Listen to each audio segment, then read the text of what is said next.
And we are talking about the relief that some areas did get Yes. from rain. Not a whole lot of relief, but any and every little bit counts. Yes, absolutely. Rained a little bit more in the upstate over the weekend than it did here. They're getting rain today. We're about to get rained on. A lot of us starting to see some of those showers and thunderstorms through Van Carolyn.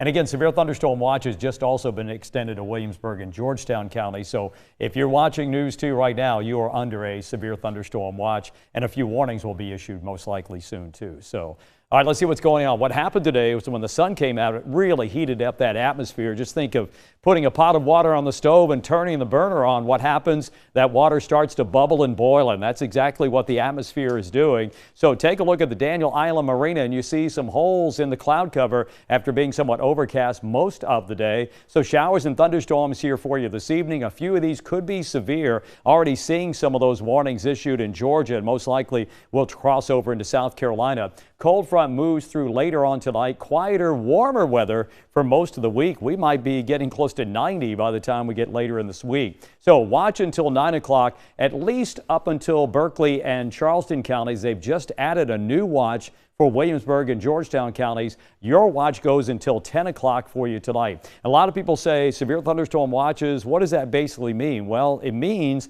that we are looking for storms potentially with winds of 58 miles per hour or greater.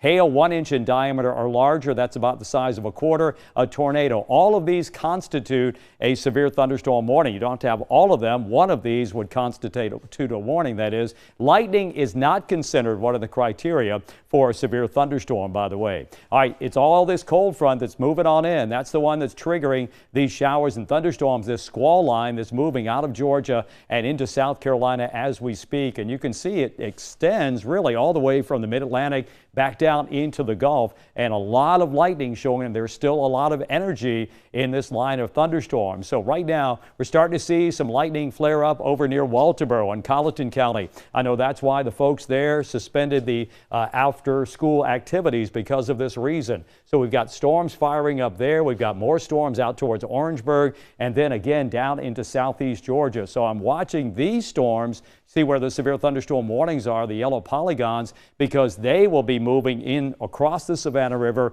into South Carolina here in the next 1 to 2 hours or so. So this will be the area most likely, in addition to some of the storms forming well in advance of the line of storms that eventually will be impacting us. So it's going to be a very busy afternoon and early evening. We're watching radar. We'll keep you updated. Again, mainly damaging winds. That's our main threat. Very low tornado threat and also a low hail threat as well. All right, mostly cloudy, 61 inland, 62 at the beach when you got showers and thunderstorms moving in. Meanwhile, the extended forecast, we're at 79 for tomorrow, so the rain should be gone later on tonight. Then mostly cloudy skies. The reason I've got 20% for tomorrow, could see a lingering shower in the morning time. Then the real story takes over, and that is the thermometer. We're talking about temperatures well into the mid and upper 80s by Thursday, Friday, and Saturday, even into Sunday. We got a lot going on this weekend, as you well know. Looks like it's going to be very warm before it cools down next week. Meanwhile, heading to the beach tomorrow, you're in the low 70s. Same for Wednesday. We could be in the mid 70s at the beach, though,